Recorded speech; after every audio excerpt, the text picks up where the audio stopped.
Saya record dulu bentar. Oke, sudah. Oke, kita mulai topik selanjutnya di episode deskriptif. Sebelumnya untuk minggu depan saya berhalangan hadir ya karena Senin sampai Rabu ada pelatihan.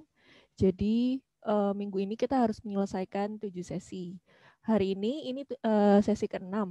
Nah, terus nanti sesi ke-7 kemarin saya sudah tanya PJ ya, bisa available di 2 hari. Jumat jam 1 siang sama Sabtu jam 9.30. Nah, itu silahkan pilih hari yang kira-kira kalian available. Jadi nggak harus di Jumat, terus kelas lainnya di Sabtu atau sebaliknya gitu ya. Pilih aja di antara 2 hari itu, nanti bisa ikut kelas yang mana, karena satu kelas, 1 kali Zoom, nanti akan saya absen keseluruhannya. Jelas ya?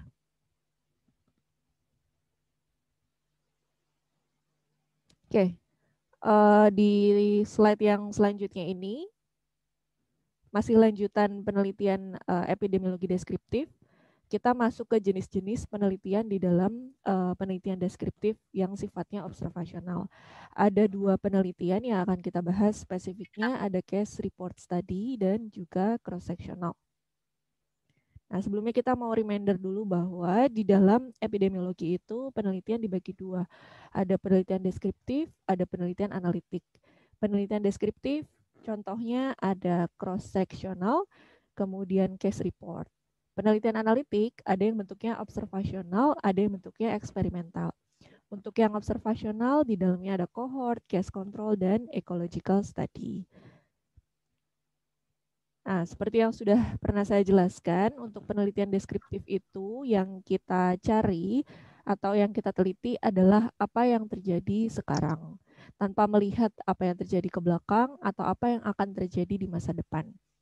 Nah, sedangkan di analitik kita meneliti penyebab penyakit, apa evaluasi atas kejadian yang terjadi sekarang. Misalnya sekarang stunting tinggi, nah di analitik kita meneliti kenapa stunting bisa tinggi, apa yang terjadi pada saat misalnya ibu itu hamil. Nah, terus kalau stuntingnya tinggi nanti di masa depan yang terjadi misalnya apa? Apakah anaknya mengalami gangguan perkembangan atau secara intelektual dia rendah dan sebagainya. Nah, karena kita fokusnya sama yang observasional, jadi ada jenis penelitian yang harus kalian pahami. Ada cross-sectional, case report, itu yang akan kita pelajari hari ini. Kemudian cohort, case control, dan studi ekologi itu nanti setelah UTS. Nah, kenapa dia disebut penelitian observasional? Karena di penelitian observasional itu peneliti hanya mengobservasi subjek yang diteliti tanpa melakukan intervensi. Apa sih observasi? Observasi itu kan hanya mengamati. Kita nggak ngasih treatment apa-apa ke subjek atau sampelnya. Kita hanya mengamati apa yang terjadi pada sampel. Yang pertama adalah case report atau laporan kasus. Ini merupakan studi epidemiologi yang sifatnya observasional. Unit analisisnya adalah individual, jadi setiap individu diamati, kemudian isinya merupakan laporan kasus penyakit dengan diagnosis yang diduga sama. Nah, kenapa laporan kasus ini dibuat? Karena biasanya laporan kasus ini digunakan ketika muncul penyakit-penyakit baru yang gejalanya baru atau masalah kesehatan baru dan fenomena baru yang belum jelas. Misalnya contohnya COVID. COVID itu kan baru ya, baru di akhir tahun 2019. Nah, saat itu orang mengiranya COVID itu pneumonia karena gejalanya mirip dengan pneumonia. Tapi setelah laporan kasus di Wuhan, kemudian dikumpulkan data-datanya, oh ternyata tingkat keparahannya lebih buruk dari pneumonia. Itu yang salah satu contoh laporan kasus seperti itu. Dari situ kemudian masyarakat bisa belajar, oh ada muncul masalah kesehatan baru dan bagaimana kita harus mengatasinya. Kemudian di laporan kasus ini menggambarkan riwayat penyakit dan juga pengalaman klinis dari masing-masing kasus. Pengalaman klinis itu gejala yang bisa diamati oleh manusia. Kemudian laporan kasus dapat dianalisis secara sederhana, yaitu dengan melihat distribusi atau frekuensi penyakit seperti epideskriptif pada umumnya yang dilihat adalah distribusi frekuensi. Karena dia distribusi frekuensi, maka yang dilihat adalah distribusi penyakit menurut orang, tempat, dan waktu.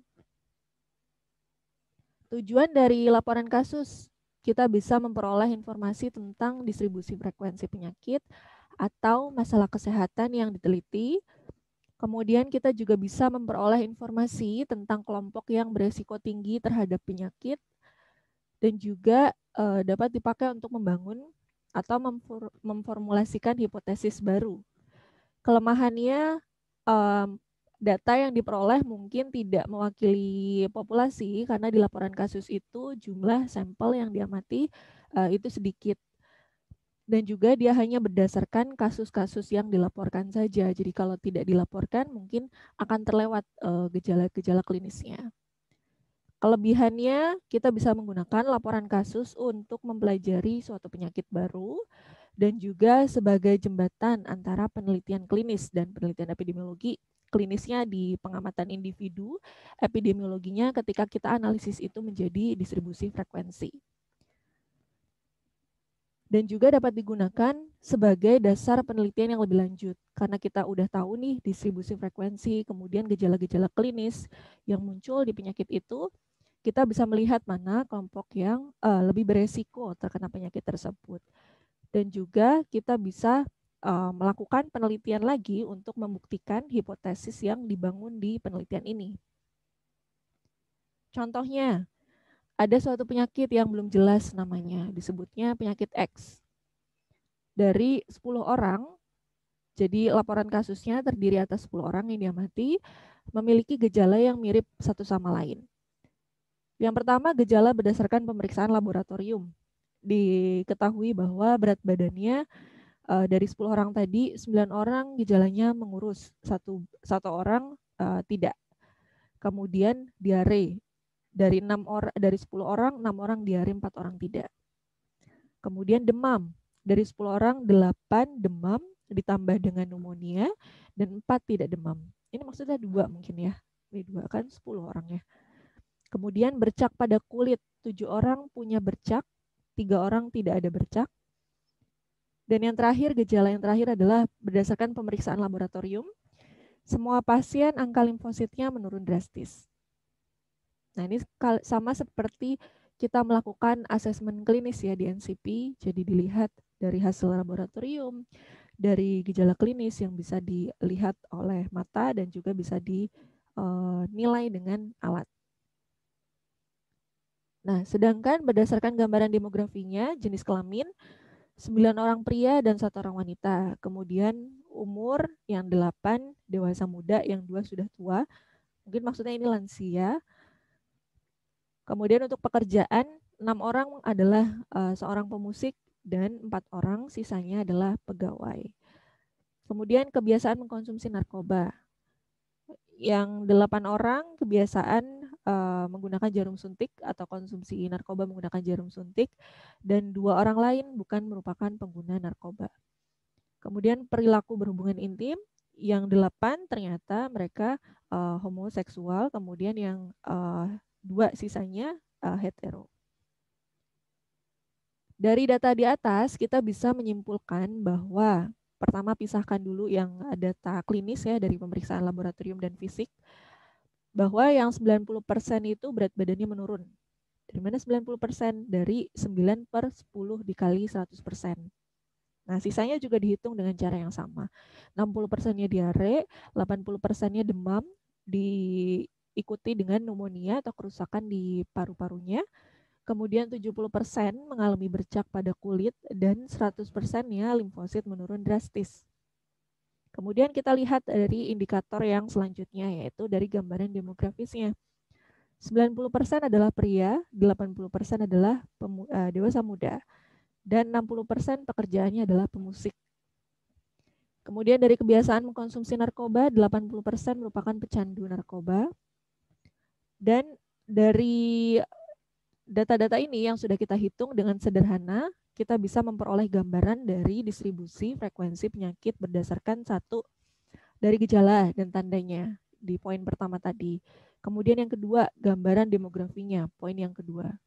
Kemudian kebiasaan mengkonsumsi narkoba, poin yang ketiga, dan yang terakhir adalah perilaku seksual yang tadi ya, yang ada yang homoseksual dan ada yang heteroseksual. Nah, akhirnya dari uji statistik sederhana yang tadi kita lakukan, kita bisa menciptakan hipotesis. Betul, suara saya kedengeran nggak? Kedengeran ya? Oke.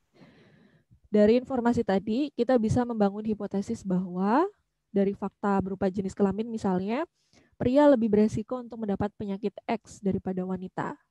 Kemudian usia dewasa muda lebih beresiko untuk mendapat penyakit X daripada yang usia tua, meskipun tadi memang dari distribusi usianya yang dewasa muda itu memang lebih banyak, jadi nggak proporsional memang awalnya, tapi untuk sementara data itu yang bisa kita dapatkan. Kemudian pemusik lebih beresiko untuk mendapatkan penyakit X dari non-pemusik. Ya ini juga sama, sebenarnya nggak bisa representatif karena jumlah yang pemusik 8 orang, yang non-pemusik 2 orang.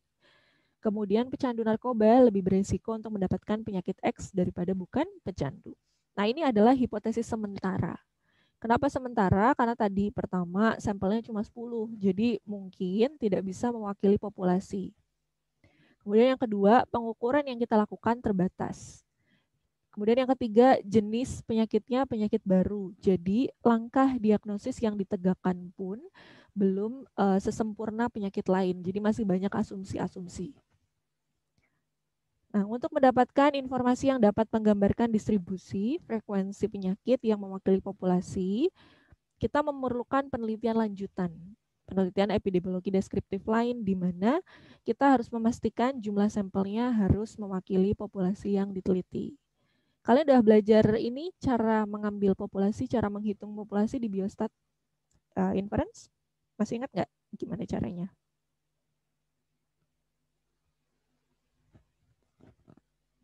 Bagaimana cara menghitung jumlah sampel di biostatistik inference? Atau gimana cara ngambilnya deh? Kalau ada yang masih ingat, coba. Saya mencoba merecall lagi karena kalau kita nggak paham itu, kita nggak akan bisa paham 10 orang ini kira-kira representatif atau tidak. Siapa yang masih ingat? Masa nggak ada? Baru semester lalu loh. Ngulang aja apa mata kuliahnya ya? Ngulang ya biostat inference-nya ya? Nggak ada yang masih ingat? Cara menghitung sampel.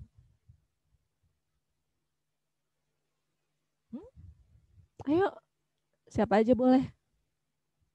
Mungkin Bunia atau saya gitu pernah mengajarkan di biostat inference.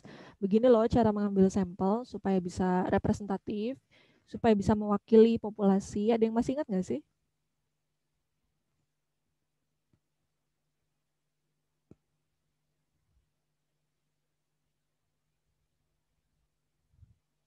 Siapa yang masih ingat? Masa nggak ada? Gina Amelia, ingat nggak? Tekniknya tuh yang kayak random sampling gitu bukan sih, Bu? Nah iya, kenapa nggak ada yang ngomong? Random sampling, terus ada apa lagi? Terus Lupa Bu. Yang lain nambahin coba. Cluster sampling bisa, Bu? Iya, ada cluster sampling, ada random sampling, apalagi satu lagi deh.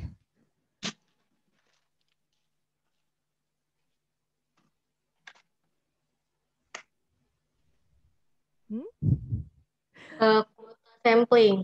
Kuota sampling ya. Langsung mendadak buka PPT BIOS ya. Ya itu. Jadi semua mata kuliah itu berhubungan, nggak bisa dipisahkan satu sama lain. Jadi teman-teman harus siap ketika ditanya hubungannya sama mata kuliah yang lain. Oke, jadi ngambil sampel itu ada aturannya. Metodenya banyak, ada yang probabilistik, ada yang non-probabilistik. Probability atau probabilistik tadi yang dibilang ada cluster, kemudian random sampling itu probability. Kalau kuota itu non-probability. Itu aturan dalam mengambil sampel. Kemudian sebelum kita menentukan mau ngambil sampelnya pakai metode apa, sebelumnya dihitung dulu. berapa jumlah sampel minimal yang harus diambil supaya bisa mewakili populasi. Nah, 10 orang, kalau kaitannya dengan penelitian ini ya, yang kita pelajari sekarang di case report, 10 orang yang diambil untuk dideteksi gejala klinis dan karakteristik demografinya, itu belum tentu bisa mewakili seluruh kasus yang ada. Jadi, itulah kelemahan dari studi laporan kasus. Tapi studi laporan kasus ini penting dilakukan untuk pijakan penelitian yang selanjutnya. Apalagi kalau misalnya tadi kasusnya baru, belum pernah terjadi, jadi belum ada bayangan menelitinya harus seperti apa. Misalnya kalau kita bikin cross-sectional, belum tahu variabel apa aja yang mau diteliti, kayak gitu. Jadi untuk awalannya kita bisa menggunakan studi laporan kasus dulu. Gitu. Nah, mana tadi sampai mana? Oh ya, diperlukan penelitian epidemiologi deskriptif lain di mana jumlah sampel penelitian harus mewakili jumlah populasi yang diteliti. Oleh karena itu dibutuhkan studi lain, contohnya mungkin salah satunya adalah cross-sectional. Tapi kita juga bisa membuktikan dengan menggunakan studi lain yang dilakukan seperti kohort, kasus kontrol, dan juga intervensi. Itu akan lebih baik untuk membuktikan adanya hubungan sebab akibat.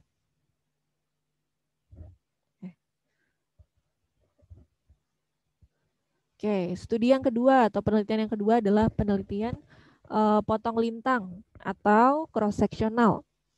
Nama lain dari penelitian ini adalah studi prevalensi atau studi survei, sifatnya observasional. Kemudian yang kita lakukan adalah mengukur variabel independen atau yang disebut dengan exposure atau paparan. Jadi sama aja, variabel independen, exposure, paparan, variabel bebas, itu sama aja.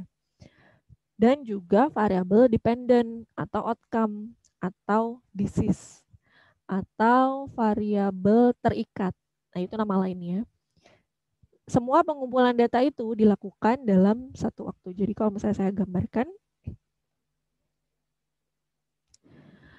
kita punya variabel exposure, kemudian mempengaruhi variabel outcome.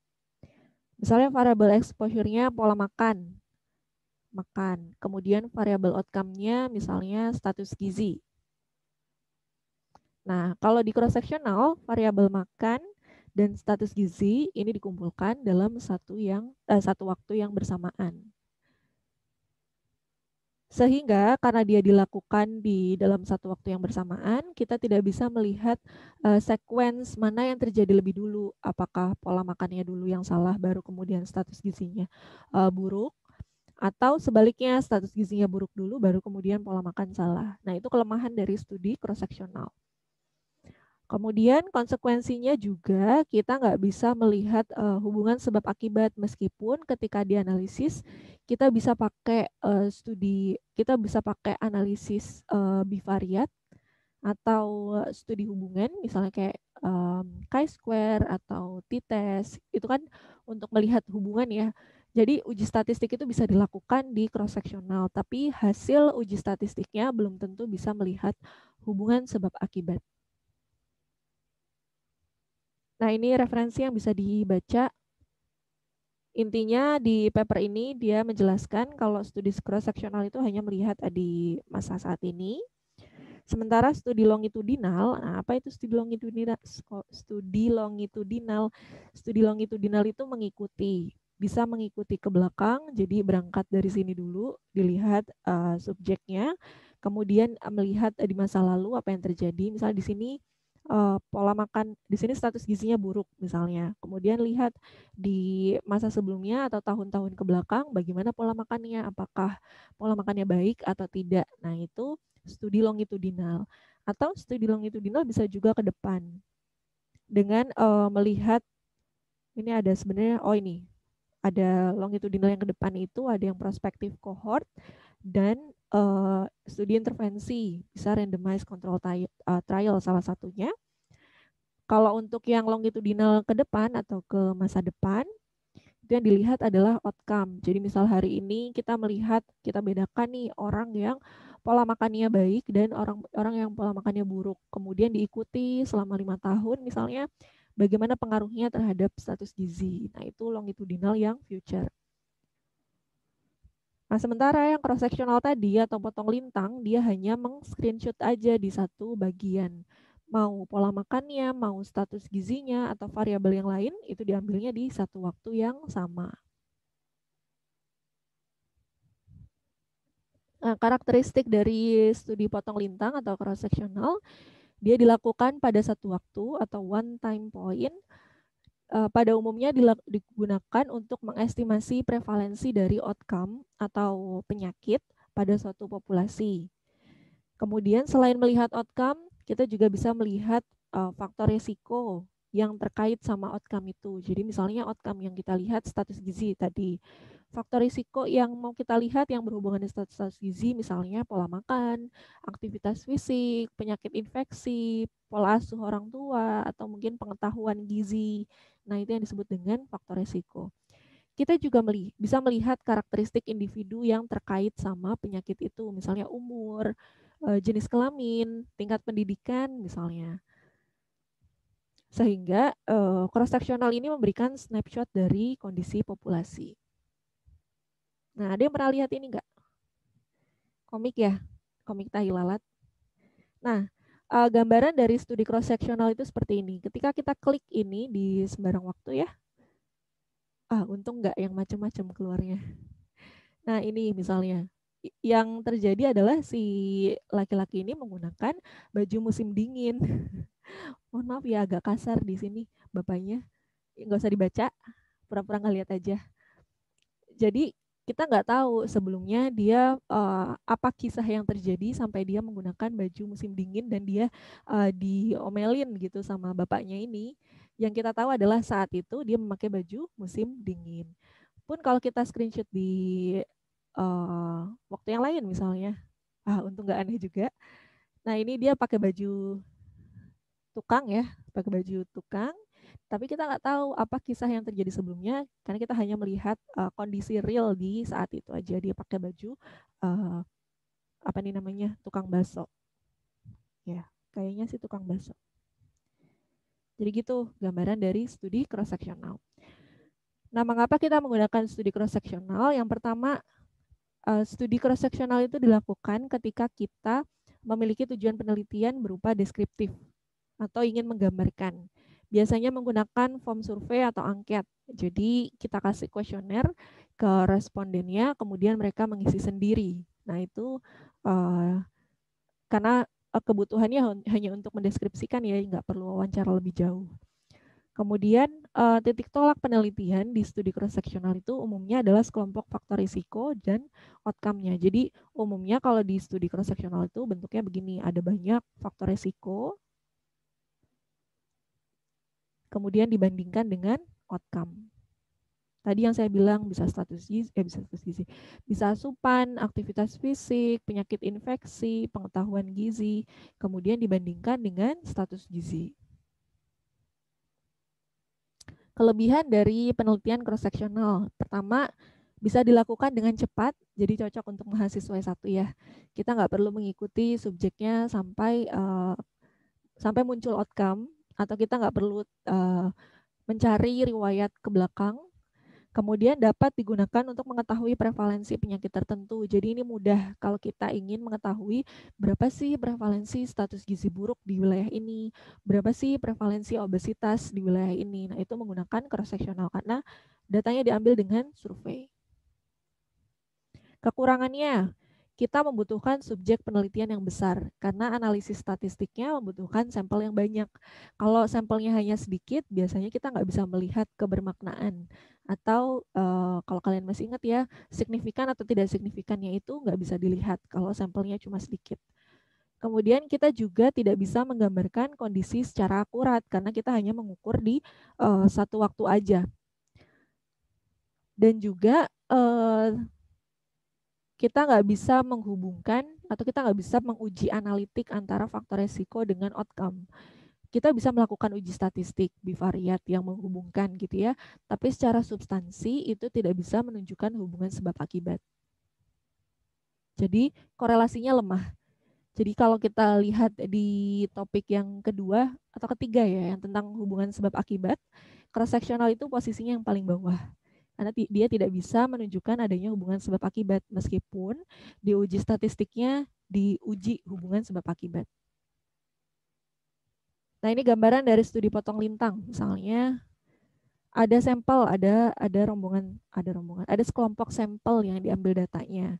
Kemudian dari sekelompok sampel ini kita bedakan ke 4 jenis kelompok. Pertama, yang kedua-duanya terpapar exposure atau exposure positif. Yang ini dan ini. Kemudian dari kelompok yang exposure positif tadi, dilihat berapa orang yang berpenyakit atau disease-nya positif, dan berapa orang yang tidak berpenyakit atau disease negatif. Nah, kemudian sebaliknya dilihat juga kelompok yang exposure negatif. Dari yang exposure negatif ini kemudian dilihat berapa yang disease positif atau berpenyakit dan berapa yang disease negatif atau tidak berpenyakit. Nah, ini keterangannya exposure E itu artinya terpapar. Kalau positif berarti terpapar, exposure negatif berarti tidak terpapar. Kemudian D positif itu artinya berpenyakit, D negatif tidak berpenyakit. Disease itu atau D tadi ya disebut juga kasus atau akibat. E exposure itu artinya paparan atau terkena sebab atau terpapar sama faktor resiko. Nah, contoh. Kita baca dulu soalnya. Pernah uji chi-square? Pernah belajar uji chi-square? Pernah, Bu. Pernah ya. Apa yang dilihat di uji chi-square?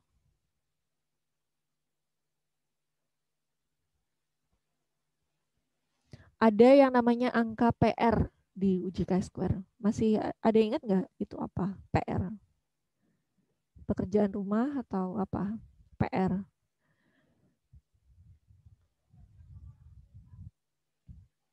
Oke, coba ingat dulu ya. Kita pindah slide aja nanti untuk PR. Nah, ini soalnya. Suatu penelitian dilakukan untuk melihat hubungan dari konsumsi fast food, tandai, dengan kejadian obesitas.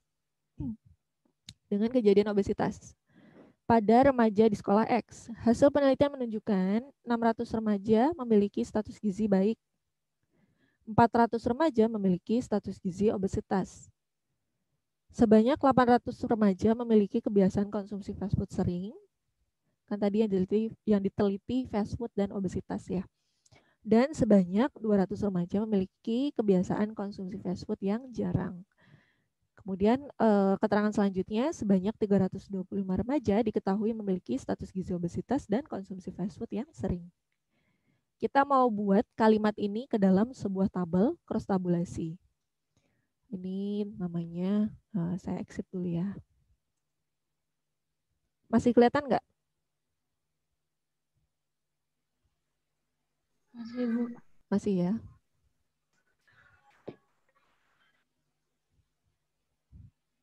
Tabel yang kayak gini, ini namanya tabel 2x2 cross tabulasi.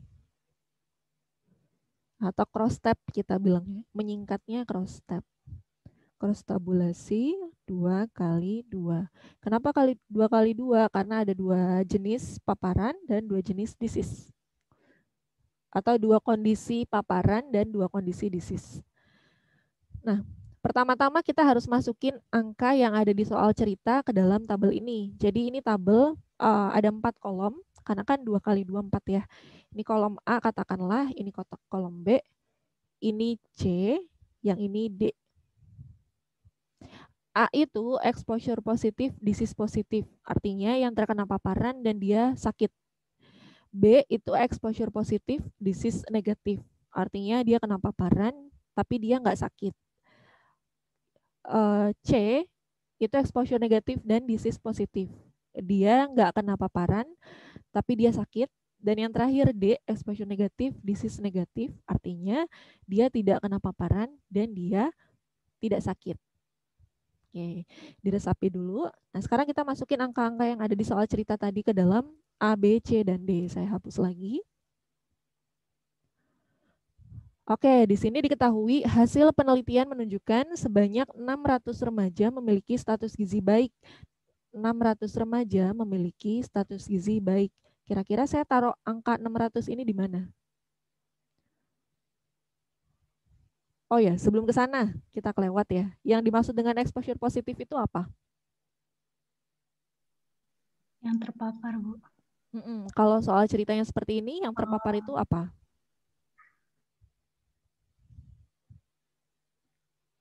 Paparannya apa? Variabel independennya apa? Obesitas bukan? Independen. Faktornya.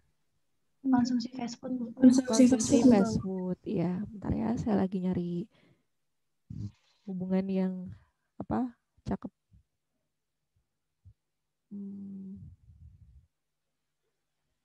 Nah, ini kayaknya.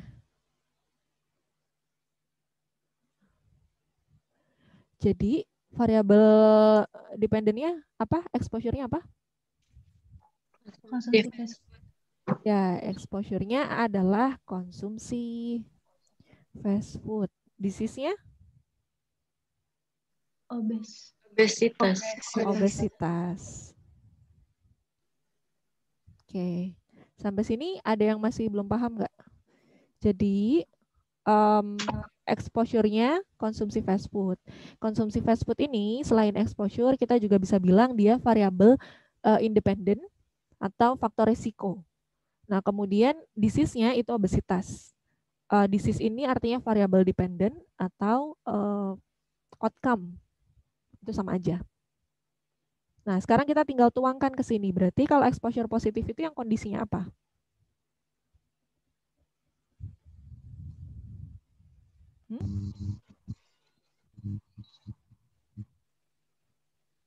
Tadi kan exposure-nya konsumsi fast food. Ini E, saya tandain. Ini E. Berarti kalau dia disebut exposure positif jika konsumsi fast food-nya gimana? Konsumsi fast food. Yang sering. Jarang. Sering ya, Bu? Sering apa jarang? Sering. Kalau obesitas? Sering. Ya, betul. Konsumsi fast food sering.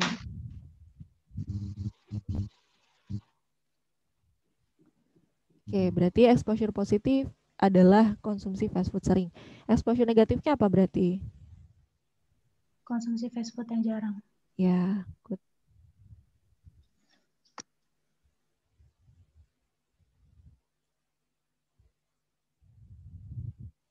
Oke. Sekarang kita ke disease. Disease positif berarti apa?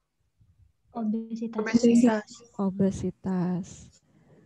Disease negatif? Status gizi baik. Status gizi baik ya.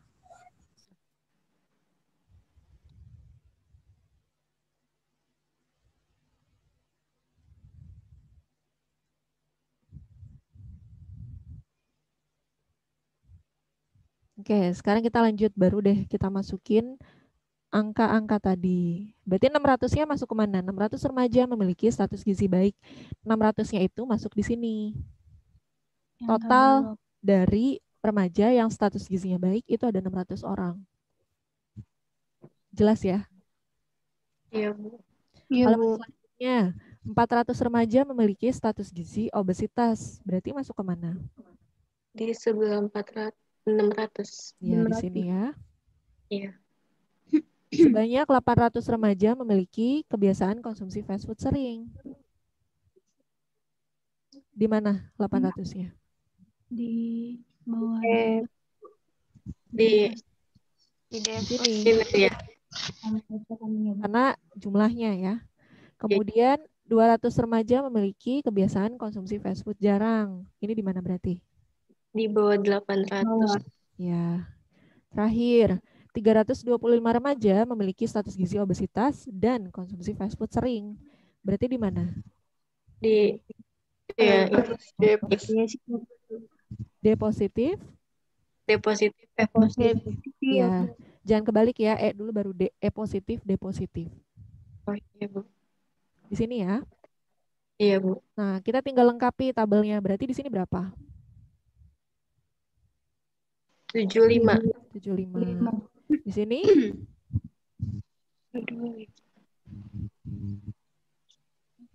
berapa? 475. 475. Di sini 125. 125. Berarti jumlah remajanya ada berapa? 1000. 1000. Ya, oke. Udah lengkap nih berarti tabel 2x2 kita. Nah, sekarang kita jawab pertanyaan bawahnya. Berapa prevalensi remaja yang obesitas? Hilang. Berapa prevalensi remaja obesitas? Ngitungnya gimana? Prevalensi itu kan proporsi A per A plus B. Berarti berapa per berapa? 325 per 800. Nah, lihat jumlah yang obesitas 400. berapa? 325 per 400. 35 per 400. 81. Ini jumlah obesitas loh. Bukan proporsi yang E plus dan D plus per obesitas. Bukan. Jumlah obesitas yang ditanyakan. Prevalensi remaja yang obesitas. Berarti jumlah obesitas 400. dibagi jumlah populasi. Ya kan? Iya. Berarti 400 per 1000. Sampai sini ada yang bingung nggak? 400 per 1000 itu berapa persen tuh? 40% ya? Ya. Sampai sini ada yang bingung nggak? Kenapa 400 per 1000? Nah, tadi saya ulangi ya. Karena yang ditanya berapa prevalensi remaja yang obesitas. Nah, bentar, ini kayaknya harus digedein. Nah. Oke. Nah, ini. Berapa prevalensi remaja yang obesitas? Artinya semua yang obesitas masuk sebagai pembilang. Karena kan yang ditanya prevalensi obesitas. Artinya prevalensi yang D positif aja. D positifnya itu kan 400. Dibagi jumlah populasi. Jumlah populasinya ada 1000. Jadi 400. Kok ini 4000? 400 per 1000. Ini 40%. Jelas ya? Iya, Bu. Jelas, Bu. Pertanyaan selanjutnya, berapa prevalensi remaja yang ini bukan pengetahuan gizi, konsumsi fast food-nya sering?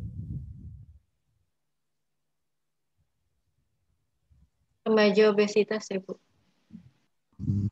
Yang konsumsi fast food-nya sering? 800 per 800 per 1000. Ya, 800 per 1000. Berapa persen? 80%. 80%. Oke, good. Berapa? Nah, soal selanjutnya, berapa proporsi remaja yang pengetahuan gizinya buruk di remaja yang obesitas? Saya kecilin lagi biar kelihatan. Berapa remaja yang pengetahuan gizinya buruk di remaja yang obesitas? Jadi yang ditanya E apa, D apa?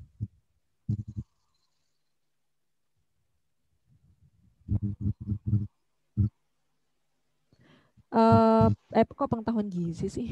Konsumsi fast food sering. Ini variabelnya belum saya ganti. Nah, berapa proporsi remaja yang konsumsi fast food-nya sering pada remaja yang obesitas? Berarti konsumsi fast food sering itu apa tadi? 325 E positif. Remaja obesitas? D positif. Ya, berarti yang E positif dan yang E positif dan D positif. Karena yang konsumsi fast food-nya sering dan obesitas. Berarti E positif dan D positif. Berapa angkanya? 325. Ya, 325. Ini pembilangnya. Nah, penyebutnya karena yang ditanya adalah proporsi pada remaja yang obesitas. Jadi 325-nya per berapa menurut kalian? 400. Iya, 325 per 400 ya. Berapa tuh? Nggak tahu udah. Berapa? 0, berapa? 25%. 0, berapa? 0,8125, Bu. 0,81. Kita bulatkan aja ya, 0,81 ya. Berarti 0,81%. Nah, jelas nggak di sini? E positif, D positif pada D positif. Proporsi E positif dan D positif pada seluruh yang D positif. Jadi kata kuncinya kalian perhatikan kata padanya itu. Padanya itu apa? Itu adalah penyebutnya. Jelas ya? Iya, Bu. Pertanyaan selanjutnya, berapa proporsi remaja obesitas pada konsumsi fast food sering? Gimana? Remaja obesitas pada konsumsi fast food sering. Berarti Remaja obesitas itu 400 D per positif. 325, Kak. 400 per Remaja. 325 per 800. Iya, 325 per 800. Dari mana, Okta? Oktaviona ya tadi? Dari mana? Dari ini, remaja obesitas sama konsumsi fast food-nya yang E positif sama D positif, terus yang di bawahnya ini pada konsumsi fast food sering. Iya, oke. jumlahnya. Nah, ini bedanya sama yang sebelumnya. Kalau yang sebelumnya itu penyebutnya itu D positif. Kalau ini penyebutnya E positif. Jadi dilihat masalahnya per E positif. Jadi ke samping. Kalau tadi kan ke bawah. Ya. Jadi benar 325 per 800. Berapa? 0,40 ya. Iya, Bu. 40%. Terakhir, berapa proporsi remaja obesitas pada konsumsi fast food yang jarang? 75 baik 75 per 200. Dede, bentar-bentar.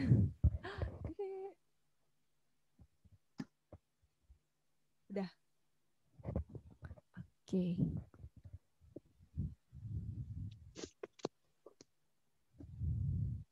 Bentar. Ada iklan. Berapa proporsi remaja obesitas pada konsumsi fast food jarang? 75 per 75 per 200. Iya, 75 per 200. Jadi ke samping tapi yang ini. Berapa persen nih? 37,5%, Bu. 37,5%. Meter kubik ya. Oh, ada yang lagi belajar sentimeter Tapi kubik. ini baru biasa. Ada yang ngajar ya ibunya ya. Oke, berapa proporsi remaja obesitas pada konsumsi fast food jarang? 37,5%. Nah, 37,5% itu miliknya ini. Terus yang 40% itu atasnya. 40 sama 37,5 gedean mana? 40. 40. Iya, jadi bisa dilihat. Karena gedean yang 40 kita bisa melihat tren bahwa yang konsumsi fast food-nya sering lebih beresiko mengalami obesitas dibandingkan yang konsumsi fast food-nya jarang. Ya, sampai sini ada pertanyaan nggak?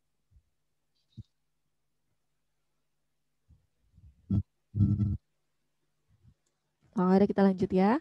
Nah, analisis data yang selanjutnya, tadi selain mengetahui proporsi, prevalensi, kemudian proporsi per disease, dan proporsi per exposure, sekarang ada yang disebut dengan prevalence ratio kalau di cross-sectional.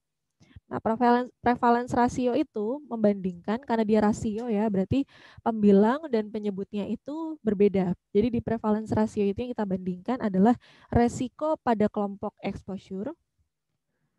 Saya ulangi, prevalence ratio itu adalah resiko mengalami penyakit pada kelompok exposure dibagi dengan resiko mengalami penyakit pada kelompok exposure negatif. Jadi rumusnya A per A plus B dibagi C per C plus D. Dari sini kita bisa membandingkan yang exposure-nya positif itu memiliki berapa besar peluang untuk mengalami penyakit dibandingkan dengan yang exposure-nya negatif. Nah, coba kita balik lagi ke tabel yang tadi. Berarti gimana ngitungnya kalau ini? Prevalence rasionya berapa?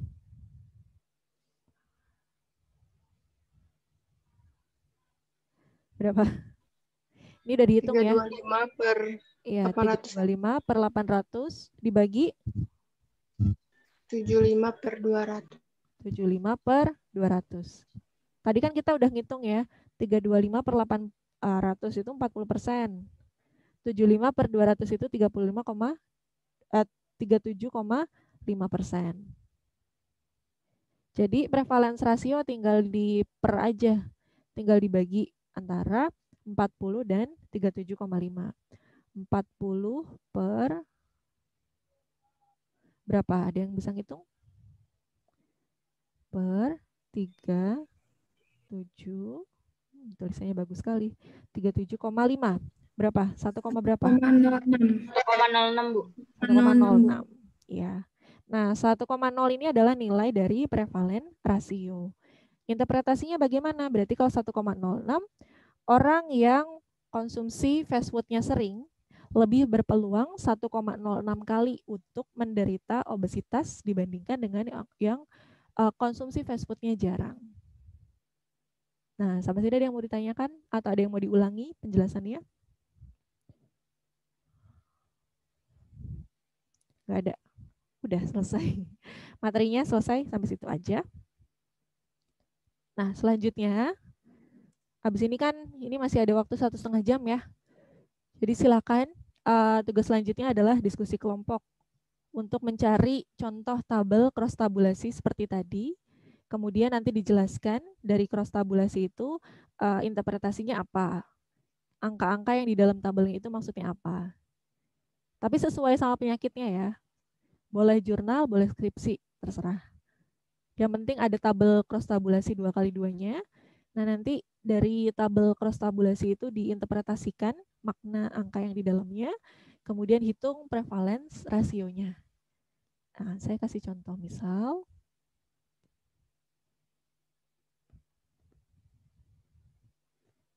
Nah, udah kelihatan? Udah, Bu. Ini contoh tabel cross tabulasi 2x2. Ini distribusi responden berdasarkan ketersediaan sarapan dengan pola sarapan. Pada remaja juga ketersediaannya dibagi 2, tidak selalu. Jadi maksudnya ketersediaan itu sarapannya tersedia atau enggak di rumah. Kalau enggak selalu tersedia, berarti yang atas. Kalau selalu tersedia setiap hari, berarti yang bawah. Kemudian pola sarapan dibagi 2, buruk dan baik. Berarti exposure positif yang mana? Exposure positif yang mana? Yang Tiga. tidak selalu. Ya, ini exposure positif.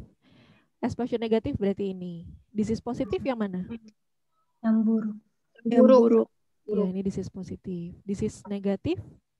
Yang baik. Yang baik. Oke. Berarti interpretasinya, misalnya saya tanya, oh ya, untuk studi cross-seksional, penjumlahan itu ke samping. Jadi kalau ke bawah, kayak yang di PPT tadi, mana ya? Bentar, yang ini misalnya.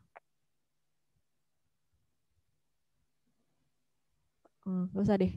Pokoknya kalau cross-seksional itu penjumlahan totalnya itu ke samping. Jadi persen yang ada di dalamnya itu penjumlahannya ke samping. Nah, berarti 86,6% ini interpretasinya apa?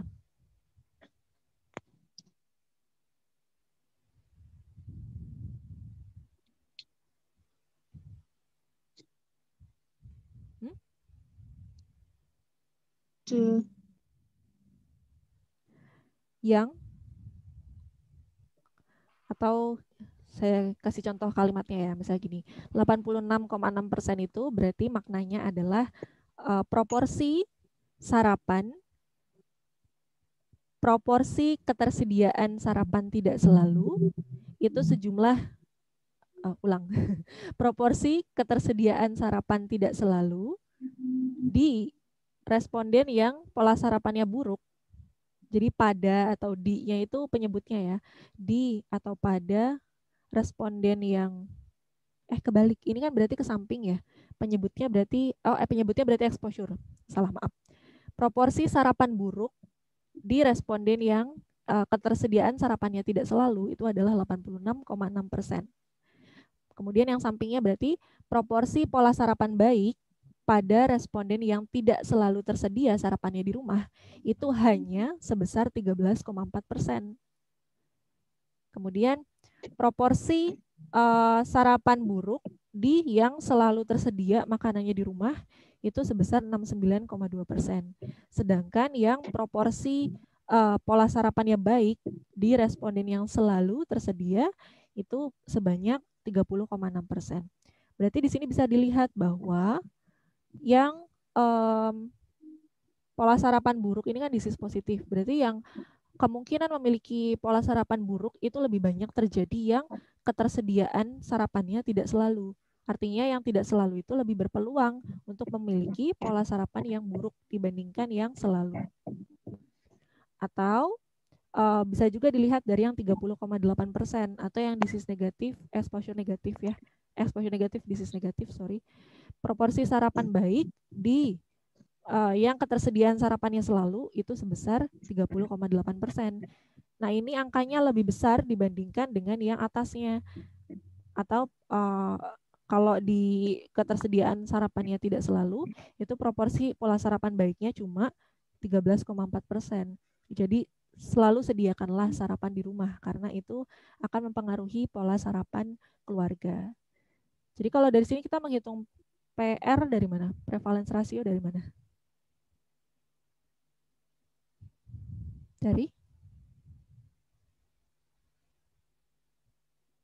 Dari mana? Mana yang diperperin?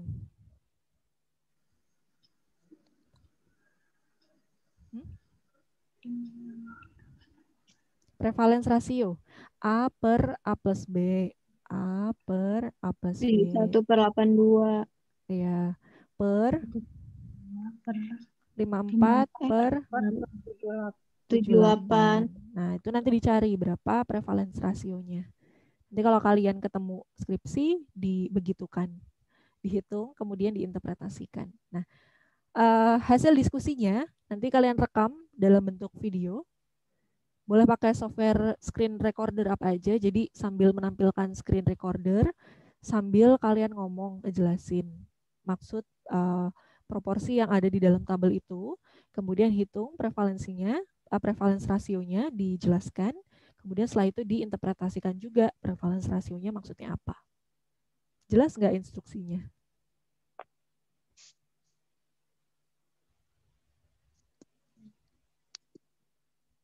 Jelas ya? Oke. Semoga jelas. Nanti setelah itu videonya bisa dikumpulkan di satu Google Drive, kemudian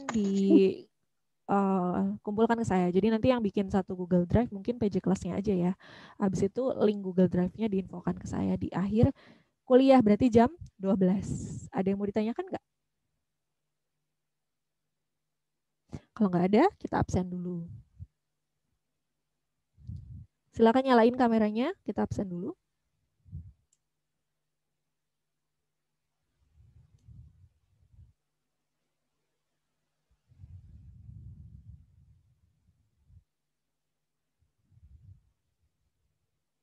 Liza, ada? Hadir, Bu. Liza nggak PBL kamu? Online ya? Aditya, Yuda? Iya, online, Bu. Hadir, Bu. Febrina? Hadir, Bu. Gina? Hadir, Bu.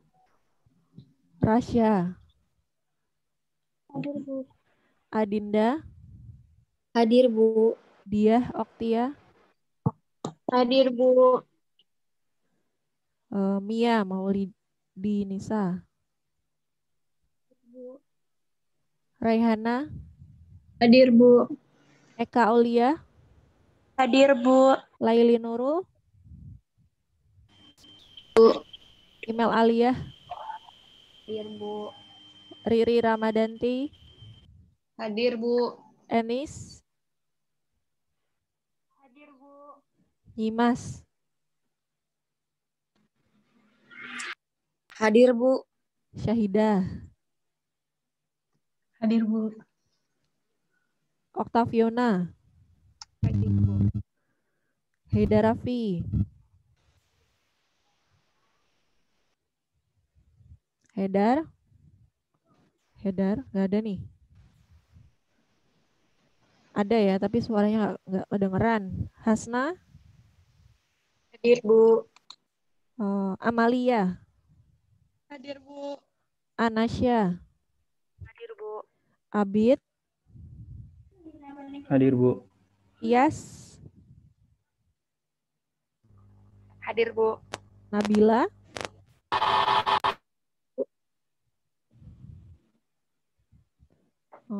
Siti Halfiani? Siti Halfiani? Ada ya. Zahra? Hadir, Bu. Aulia Rahman? Hadir, Bu. Ade Ayu? Hadir, Bu. Rania? Hadir, Bu. Novinta? Hadir, Bu. Nyoman? Hadir, Bu. Nuraisa?